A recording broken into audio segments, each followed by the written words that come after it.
Hello everybody, welcome back. It is Thursday morning. Quick look at today's football stories. I'm sure there'll be more unfold as we go. Just strikes me now that football and the world in general is in a really weird game of follow the leader and everyone waiting for somebody else to make the decision for them so they can react. So this week we've had the situation where the Premier League have gone ahead and met. Did they get any further? I think they're edging along, an inch at a time. So this seems to be the order of our weeks at the moment, that the Premier League goes and then the EFL goes and then the Department for Culture and Media, or whatever it is that acronym stands for, goes.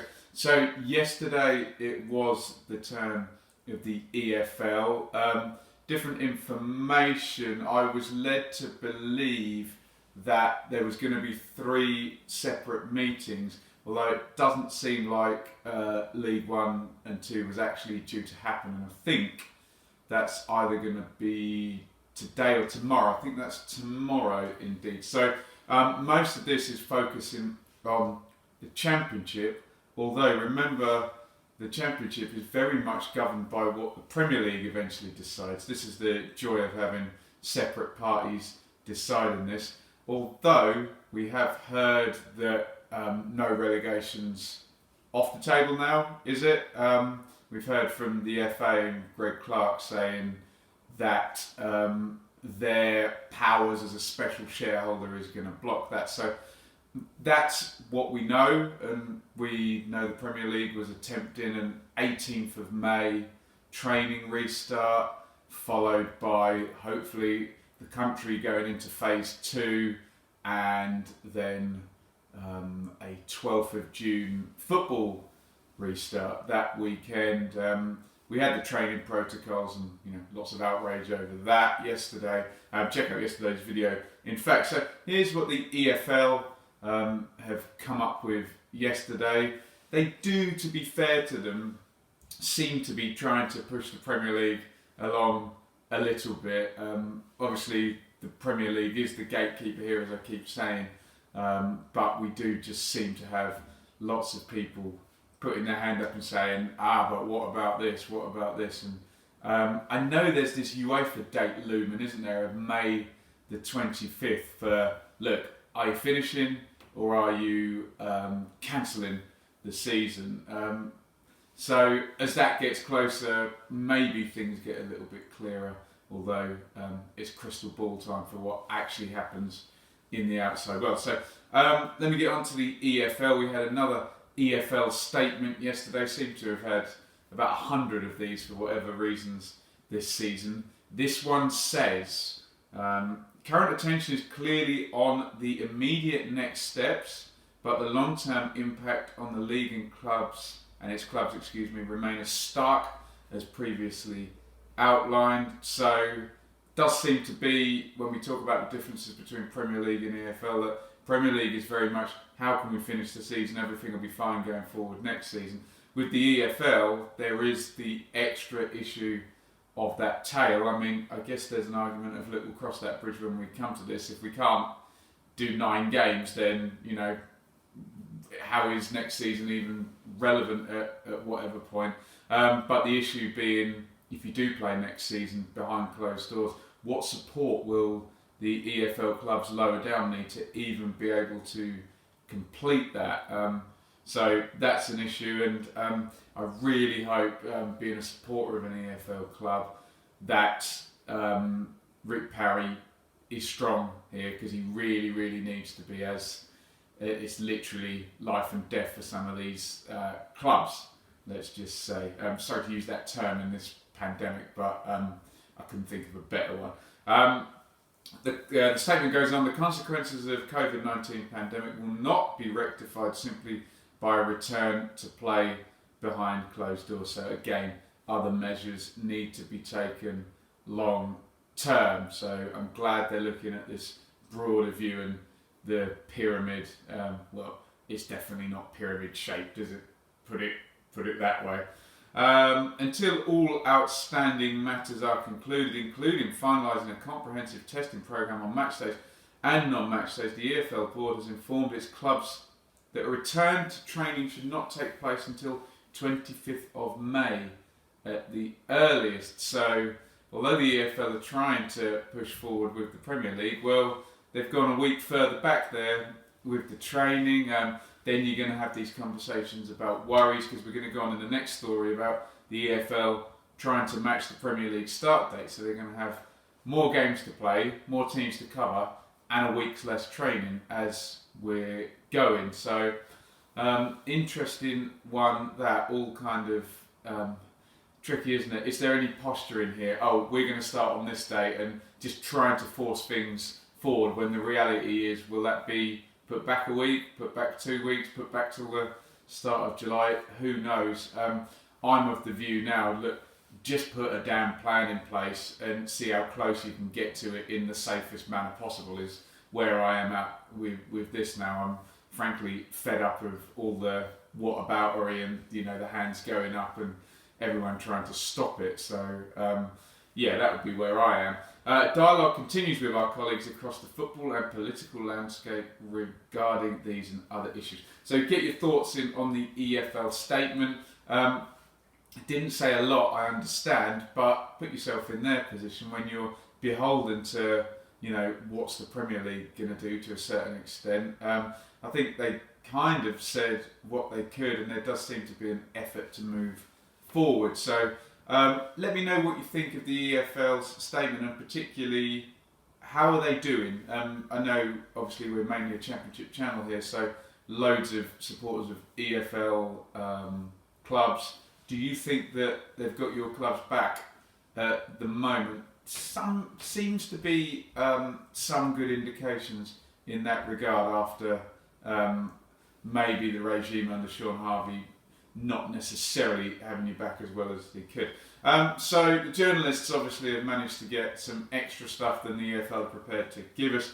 The Athletic and their guys say that despite that May the 25th date, it is to be a June the 12th restart. So yes, shorter turnaround with training. I can see the what about hands up going up saying, is that long enough to get a pre-season going?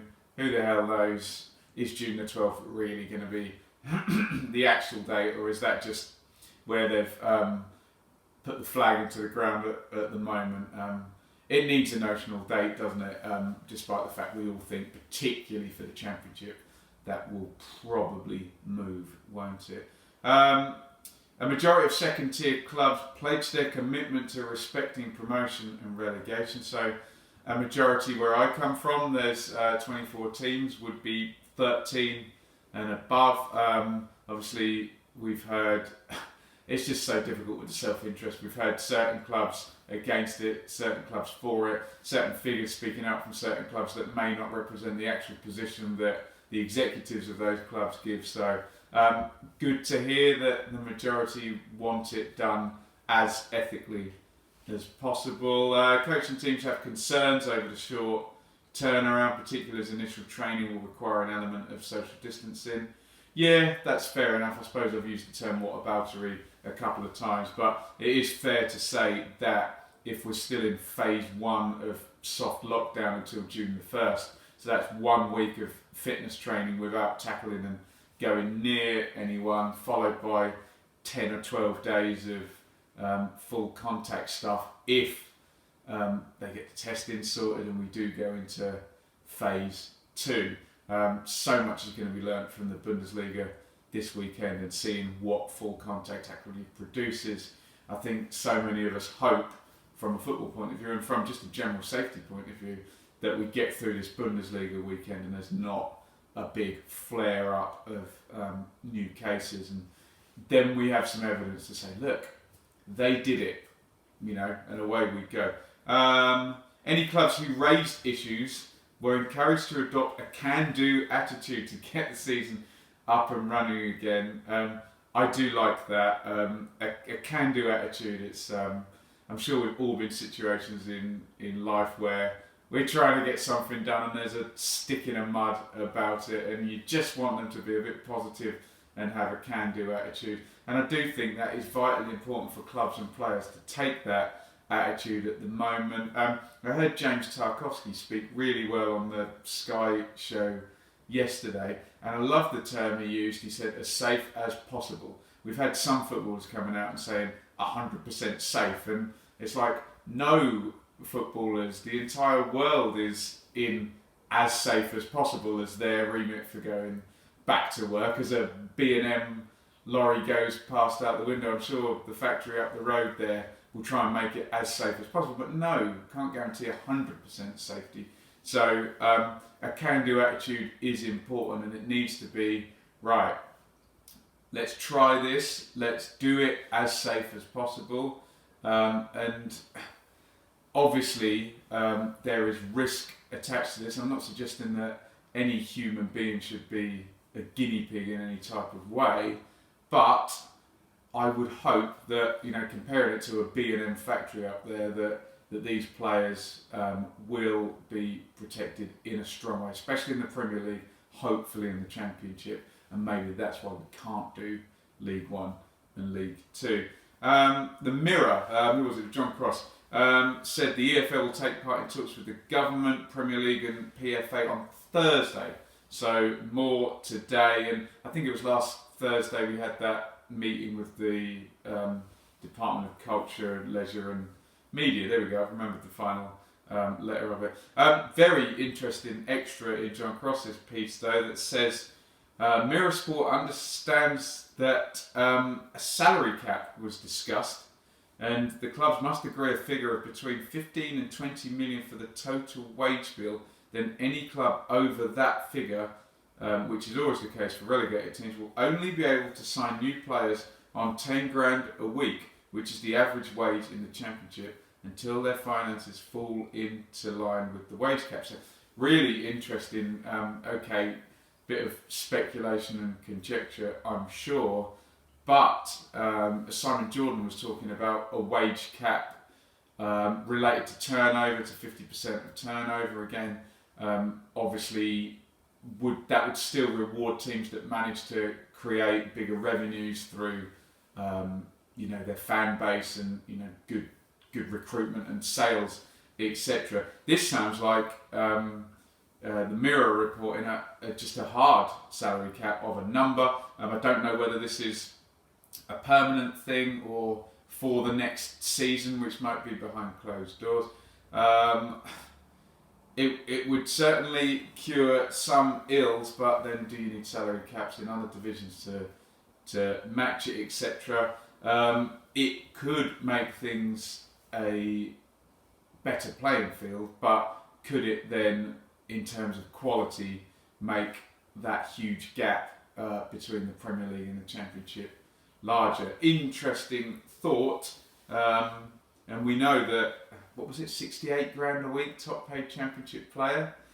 That's 1/7 of, if it goes down to 10 grand. So, interesting. Get your thoughts in on that salary cap idea. Don't know how much meat on the bone there is with that. League 1 and 2 clubs, not much came out yesterday, did it? Going to meet again on Friday. There's likely to be huge tensions as to how they finish their season, with it now looking certain not to play any more games. That seems to be more attention at the top of the division, with everyone on different amounts of games. Obviously far more postponements and stuff over the winter, and weirdnesses with EFL Trophy and my team Ipswich, for example. They have now got round, but there was a point where they were cancelling all their games on international weekends because a couple of under 21 players. So good luck with that, getting a strong majority decision from all of those teams. Bit of an unsavoury one to end with. Spurs player Alli was robbed at knife point in his North London house in the small hours of Wednesday morning. Obviously, we like a debate here. Not much to debate about someone being the victim of a crime. Alli was threatened and punched during the incident, suffered minor facial injuries in a scuffle. How dreadful. He tweeted, "Thank you for all your messages. Horrible experience, but we're okay now. Appreciate the support." Don't really know if this is a current social issue related to the pandemic, because honestly, sadly, I've worked in North London doing private piano teaching for wealthy people, very wealthy people indeed, and I knew of people that were robbed in this very same way. So definitely targets in those areas, and just with so much other risk in life at the moment, you don't really want to be hearing about this stuff. So I'm sure as subscribers and content makers, we wish Alli well. Okay, that should just about do for this morning's update. Again, meetings today. I'm sure there'll be more later. If anything, big breaks will go tonight, or maybe we'll wait till tomorrow morning. Hey, we'll see what happens. Like I say, massive game of follow my leader, isn't it? And everybody waiting for a decision or a bit of evidence to then inform what they're going to do. No one wants to stick their head above the parapet first, do they? So get your thoughts in. Lots of juicy stuff though on that EFL statement. Have they got the back of your club? If you're an EFL fan, are they going to be able to facilitate big change and use this as an opportunity to do so? Salary cap, 10 grand a week for Mitrovic, Knockaert, Rooney, Phillips, Hernandez. Be an interesting one. That can it help if they can do it in a sensible way? We'll see. League 1 and 2 still waiting, and obviously that Alli news doesn't need much debate, but just worth mentioning at the end. Thank you very much for watching. Lots of lovely comments, lots of new subscribers at the moment. Obviously, we're relying on those people more connected than us. All I'm trying to do here is keep abreast of the news, give my opinion on it in hopefully a balanced way, and then get opinions from subscribers in the comments. Bit of fun, but hopefully we can get a nice good debate going, and just get each other a bit more learned and a bit more understanding of what's happening to our football teams and our football world at the moment. So thank you for all your input, and obviously subscribers' comments and viewers' comments are vital in this time, so I do welcome them keeping coming. If you're just a casual viewer here, please hit the subscribe button. I might be out of work in a while, so the more subscribers I get here, maybe very fancifully, I can make this part of my living if I get enough of a subscriber base here on YouTube. Certainly putting the hours in at the moment. Follow me on Twitter at Benjamin Bloom, and I will see you on the next video. Thank you for watching.